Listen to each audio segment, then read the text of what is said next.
ada Elia Miron. Oke, ada Halo, halo.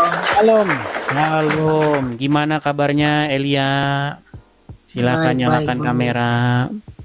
Aduh, saya nih palsu nih. Nah, mantap. Gimana kabar Elia? Baik, baik, baik, baik, Bang. Iya. Apa kabar di sana? Baik, puji Tuhan baik. Kapan nih mau datang main-main ke sini? Waduh, aku nggak bisa datang ke sana. Aku kan kemarin ngurus visa ditolak. Nggak bisa. Oke. Ya pelan-pelan lah. Ya, jadi aku cuma mau ini aja sih, Bang. Mau sampaikan ya ke teman-teman. Ya, kalau apologetika itu kan kita saling support ya. Jadi bukan saling inilah sirik-sirikan, iri-irian. Karena apa sih alasan kita untuk begitu? Karena kan kita melayani Tuhan yang sama gitu. Aku secara pribadi banyak belajar dari Bang Edis ya untuk bagaimana cara kita melawan mereka yang sebelah, dari yang lain-lain juga yang mungkin saat ini jadi rivalnya gitu. Jadi kita tuh saling melengkapi lah gitu. Jangan mempertajam perbedaan lagi gitu. Kalau masalah perdebatan kemarin, saya pikir itu hanya ya perbedaan disi-disi aja, cuma karena ya gitulah ya, terlalu dipanas-panasin, terlalu diumbar-umbar sehingga mempertajam perbedaan itu gitu. Iya, dan Jadi membuat banyak kadrun senang itu. Iya. jadi buat Pak Edis ya, semangat terus aja sih untuk visi-visi yang dari Tuhan yang akan mau disampaikan. Karena kita nggak tahu loh, yang aku lihat ya, yang dari pelayanan yang Bang Edis lakukan ini itu banyak tuh yang udah Kristen, jadi yang sebelah pada balik-balik lagi. Ya, banyak sekali. Yang pada mualaf itu akhirnya memang sudah meninggalkan Islam lagi, begitu. Iya, pada balik lagi gitu loh. Karena mereka sadar betapa buruknya ajaran itu gitu. Kalau kita di Indonesia memang ya mungkin dengan cara Bang Edis tuh nggak mampu, nggak bisa, karena ya demi sustainability pelayanan kan, tahulah ya gimana ya gitu. Tapi jadi teman-teman, maksud saya gini ya, semua orang punya ladangnya, semua orang punya talenta, semua orang punya bidangnya. Ada yang menanam, ada yang menyiram. Jadi ya saling support lah gitu. Nah, Iya, betul. dan kita Itulah tahu makanya teman-teman, iya. prioritas yang penting mana gitu. Kalau Iya. teman-teman mau bantu dengan apa yang dilakukan Bang Edis ya silahkan gitu. Aku kalau banyak duit kubang bantunya kubang. Jadi kalau memang benar-benar tulus begitu ya, kenapa tidak senang dengan pekerjaan yang sama-sama pekerjaan kita gitu? Kalau tulus. Tapi kalau ada sudah motif-motif tertentu ya seperti itu. Motifnya Iya, sudah beda maksudnya gitu. meskipun ada kekurangan di antara kita masing-masing ya dimaklumi aja gitu loh. Saling menutupi aja gitu. Bukan malah dikorek-korek, apalagi mengumbar-ngumbar, itu kan nggak bagus. Betul sekali. Jadi aku mau nyampaikan semangat selalu buat teman-teman yang mau support Bang Edis, silakan disupport teman-teman, karena kita ini mau melakukan pekerjaan Tuhan. Pada akhirnya kita akan tahu bagaimana, kan dari buahnya kita dikenal gitu. Iya. Thank you. Padahal kita ada agak sedikit nih, tapi nanti kalau gini dibilang kita bahas-bahas lagi. Kenapa? Kan sebenarnya kita para apologet ini itu beda jam terbangnya dengan bapak-bapak gembala begitu. Karena ada sebagian oknum begitu. Bapak-bapak pendeta yang coba memasuki ranah apologetika. Padahal saya ini berdebat dengan orang Islam, kalau misalnya bisa dihitung mungkin udah ribuan kali saya debat dengan orang Islam. Tapi jadwal khotbah saya jauh di bawah bapak-bapak pendeta. Makanya saya kalau khotbah nggak bisa, saya gagu-gagu kalau khotbah. Jangankan khotbah, doa saja, mimpin doa saja saya gagu-gagu. Begitu, karena memang jam terbang saya tidak di situ. Begitu. Jadi jadi maksud saya begini, kemarin itu kita sudah membawa satu argumen yang airtight itu ya. Maksudnya yang tidak ada celah bagi muslim untuk menjawab gitu. Itu sudah kita sudah bikin itu satu bahasa yang bagus. Jadi muslim nggak akan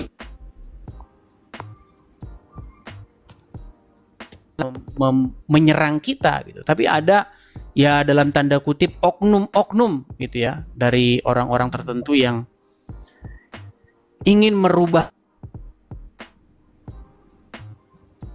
mengenai keselamatan gitu loh. Kan kita sama sekali tidak membahas keselamatan. Ya, betul. Kita sama sekali tidak membahas mengenai bahwa ada rancangan keselamatan dalam salib itu. Kita sama-sama mengimani itu. Bahwa karya terbesar, seperti kata lagu, karya terbesar dalam hidupku, pengorbananmu. Itu udah jelas, itu iman kita. Cuman kita bukan lagi bahas itu. Konteksnya lagi debat sama orang Islam. Bertanya orang-orang Islam, siapa yang berkehendak ingin menyalibkan Tuhan Yesus? Begitu. Ya, itu konteksnya. Kenapa digoreng begitu loh? Paham. Ya, memang itu untuk menjawab itu memang butuh penjelasan panjang, Bang. Maksudnya, apakah itu nggak bisa rencana Bapa, rencana Allah itu nggak bisa begitu? Karena kita harus melihat motifnya. Nah, tapi keadaannya El, pada waktu itu saya lagi sama Muslim gitu. Jadi tidak memungkinkan untuk menjelaskan yang panjang begitu. Iya memang ya. Padahal di akhir itu saya jelaskan bagaimana Bapak merubah begitu atau membalikkan. Kalau cuma merubah saja kayaknya kurang tepat, tapi membalikkan. Jadi rencana iblis dengan rencana Bapa di surga itu selalu kontraproduktif. Ya. Betul. Ya, jadi motivasinya berbeda lah melalui salib. Itu kita juga punya ayat-ayat kan. Jadi Tuhan Yesus mengizinkan dirinya diperlakukan busuk oleh iblis itu karena dia ingin melakukan karya yang besar dari salib itu. Betul sekali. Jadi karya yang baik yang kita terima dari salib yaitu dari Allah karena pihak Allah sendiri yang melakukannya. Tapi motivasi yang buruk melalui salib kepada Kristus itu nggak boleh disangkali itu dari iblis. Karena iblis yang ingin menghancurkan gitu loh. Jadi jangan pada akhirnya nanti kita sampai kepada pemahaman yang ya aku juga ngomong begini banyak orang bilang keliru kok tapi capek juga jadi ya udahlah gitu. Iya. Maksud saya gini, ini tetap kepada teman-teman ya, kepada teman-teman gini, kami ini udah biasa gitu loh di medan pertempuran, di medan perdebatan. Jadi kami ini sudah memilih diksi-diksi yang tidak menimbulkan celah. Begitu. Karena kalau misalnya Bapa dan iblis punya sama-sama tujuan ingin menyalibkan Yesus, itu bukan paham kekristenan. Ya, begitu. Ya. Kalau motivasinya sama, ya itu bukan kekristenan. Iya. Seolah-olah Bapa dan iblis saling kerjasama atau Bapa memperalat iblis untuk melaksanakan acaranya. Rancangannya tidak. Justru Bapa itu bukan mau memperalat, tetapi Bapa itu membalikkan rencana iblis. Itu contoh-contoh begitu banyak loh. Iya, contoh-contoh begitu dalam kehidupan kita sehari-hari itu banyak. Di dalam Bible juga ada. Misalnya seperti contoh yang menimpa Yusuf. Bagaimana saudara-saudara Yusuf itu ingin melenyapkan Yusuf. Mereka ingin membinasakan atau menyingkirkan Yusuf dari keluarga. Ditolak Yusuf itu oleh saudara-saudaranya. Tetapi bagaimana Tuhan Bapa di sorga itu merubah rancangan itu. Rancangan jahat itu dirubah menjadi keselamatan, berkat bagi banyak bangsa-bangsa. Jadi jangan dikira bahwa Bapa di sorga yang merencanakan pembuangan Yusuf ke sumur. Bukan, itu tetap saja rencana jahat. Dan Bapa itu rencananya tidak pernah jahat. Tapi bagaimana Bapa di surga menggantikan, merubah rancangan si jahat itu menjadi rancangan keselamatan. Betul. Kita kasih contoh juga nih, misalnya Bang, kalau Elia saya panggil Bang juga salah sih ya, karena umur masih di bawah saya juga ya. Misalnya Elia ini punya satu rumahnya gubuk yang reot misal. Memberitakan Injil di situ, di gubuk yang reot itu. Orang nggak seneng nih, dibakar. Nah, tujuan membakar ini apa? Tujuan membakar ini kan untuk melenyapkan rumah itu, untuk melenyapkan tempat pemberitaan Injil itu. Tapi karena Elia memegang teguh firman Tuhan, dia tidak membalas kejahatan. Dia teguh memegang firman Tuhan. Akhirnya apa? Akhirnya banyak orang simpati. Dibangun rumah itu yang tadinya gubuk reot, dibangun jadi rumah besar. Itu contoh bagaimana Tuhan mengganti rancangan iblis yang ingin membinasakan, malah kebalikannya. Jadi iblis itu kalau menghadapi orang-orang yang beriman, iblis kalau menghadapi orang-orang ini, itu malah jadi senjata makan tuan bagi dia. Ya, ya. Begitu. Jadi salib itu digunakan untuk melenyapkan Tuhan Yesus, tapi justru salib itu malah menjadi kemenangan. Ya, Begitu. ya. Itu bukan cuma Bang Edis yang ngomong gitu ya teman-teman. Jadi ada juga Bapak Gereja mengatakan begini di Ortodoks kalau nggak salah. Dia bilang begini, penipu telah tertipu oleh tipuan sendiri. Jadi si iblis ini itu berpikir bahwa dengan membumbun Yesus, Yesus kalah. Tapi ternyata karena mereka lihat, oh Yesus ini lemah, Yesus ini kayak puasa, haus, lapar. Tapi ternyata itu seperti ikan makan umpan. Dia lihat cuma ikan doang dimakan nggak apa-apa. Ternyata ada kail yang mengaitkan dia. Artinya apa yang dia lakukan, yang dia pikir enak, itu ternyata membuat dia bahaya. Iya, makanya kontraproduktif begitu. Dia pikir itu jalan untuk melenyapkan, ternyata malah menghabisi dia sendiri gitu loh. Iya, betul. Begitu. Makanya iblis itu yang tadinya berpikir melalui salib dia bisa menelan Kristus, justru Kristuslah yang menelan, menginjak kepala iblis itu melalui salib itu. Karena iblis itu malu dengan salib, maka muncullah ajaran Yesus tidak tersalib. Nah, itu sekarang yang kita hajar gitu loh. Iya, gitu. Jadi jangan kalian bilang saya sepakat dengan Zuma. Sejak kapan saya sepakat dengan Zuma? Enggak. Lihat penjelasan saya sampai akhir gitu loh. Betul. Begitu. Jadi sekarang ini yang kita lawan itu seperti itu, melawan sebuah ajaran penghinaan terhadap karya terbesar Tuhan kita, yaitu wafat di kayu salib. Kematian Sang Mesias di atas kayu salib itu karya puncak itu. Makanya dia katakan telah selesai. Itu karya puncaknya. Begitu. Jika orang berkata bahwa Yesus tidak mati di salib, itu penghinaan yang luar biasa gitu kepada karya Tuhan Yesus itu. Betul. Dibilang Tuhan Yesus kabur dari salib kayak nabi tetangga yang pengecut. Nggak bisa begitu. Tuhan Yesus justru membuktikan menggantikan di atas salib lah. Tuhan Yesus menggantikan ketidaktaatan kita melalui ketaatannya. Karena kasihnya. Mengapa Yesus dikatakan taat di kayu salib? Karena dia mau taat mengikuti kehendak Bapa. Karena Bapa tahu melalui keinginan jahat iblis ini, Bapa ingin menginjak iblis itu melalui rencana busuk iblis sendiri. Iya, seperti itu. Jadi marilah kita pahami Bible kita. Bible kita ini bukan omong kosong barang tidak berharga gitu. Ada satu keselamatan besar di dalamnya. Seperti itu. Bagaimana kita itu harus hidup. Tuhan Yesus itu mengajarkan hidup ketaatan kepada Bapa. Gitu loh. Dan iblis nggak seneng itu. Iblis tidak suka model atau gaya hidup seperti Tuhan Yesus. Nggak seneng. Taat, nggak seneng.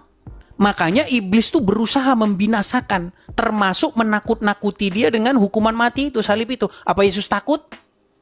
Enggak. Ya, waktu Tuhan Yesus berdoa di Taman Getsemani, ya gentar. Tetapi dia berkata, bukan kehendakku yang terjadi. Ya. Dan iblis juga berusaha mencoba Yesus kan dari padang gurun setelah dibaptis lah segala macam. Jadi memang motivasi iblis ini selalu ingin menghancurkan Yesus teman-teman. Karena dia bawa kebenaran. Dia lahir aja pengen dibunuh. Dia melayani aja mau dicobai. Bahkan pada akhirnya dia mau ingin menghantam Yesus dengan salib.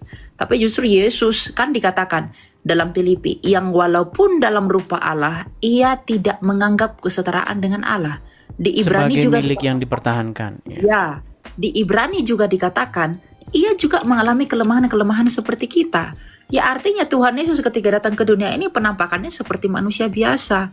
Dan itu iblis tuh tertipu. Mereka berpikir, wah ini manusia biasa nih, ini nih, aduh lemah nih pastinya nih ya. Sekalipun mereka lihat Yesus bermujizat dan lain sebagainya, karena menggeser posisi kuasa-kuasa ahli Farisi, maka itu kesempatan iblis untuk menghancurkan Yesus. Tapi ternyata mereka tertipu.